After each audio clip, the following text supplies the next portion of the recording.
रेकीचे फायदे आज आपण जाणून घेऊया. रेकीमध्ये कशा कशा प्रकारे आणि कसे फायदे होतात. रेकी हा एक व्यक्ती शिकू शकतो आणि एक व्यक्ती रेकी शिकतो तेव्हा तो स्वतःसाठी, परिवारासाठी, मुलांसाठी प्रगती करतो.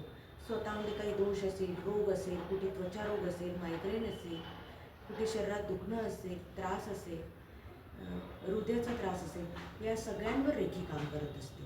त्याचप्रमाणे घरी वाद होत असेल, समस्या येत असेल घरामध्ये, तिथे सुद्धा रेकी काम करत असते. मुलांच्या शिक्षणासाठी, नोकरीसाठी रेकीचा प्रयोग होऊ शकतो. या अशा असंख्य गोष्टीसाठी रेकीचा वापर करतात. मग कसं करतात हा रेकीचा वापर? तर एकच व्यक्ती या सगळ्या रेकीवर ध्यान करतो. ध्यानासोबत प्रयोग रेकीमध्ये शिकवल्या जातात.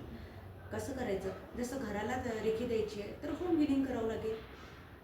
स्वतःला हील करावं लागेल. स्वतःसाठी सेवनचक्राचं ध्यान करावं लागेल. तेव्हा तुमचं शरीर हील होईल, आरोग्य संपन्न होईल आणि आपल्या शरीरातल्या समस्यासुद्धा दूर जाईल.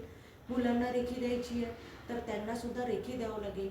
त्यांना त्यांच्या शरीराला हील करावं लागेल. मुलांमध्ये प्रगती होईल.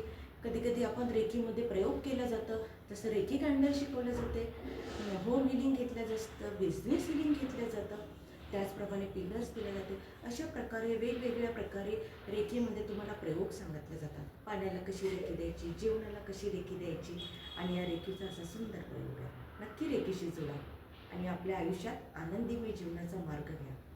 जय श्रीराम.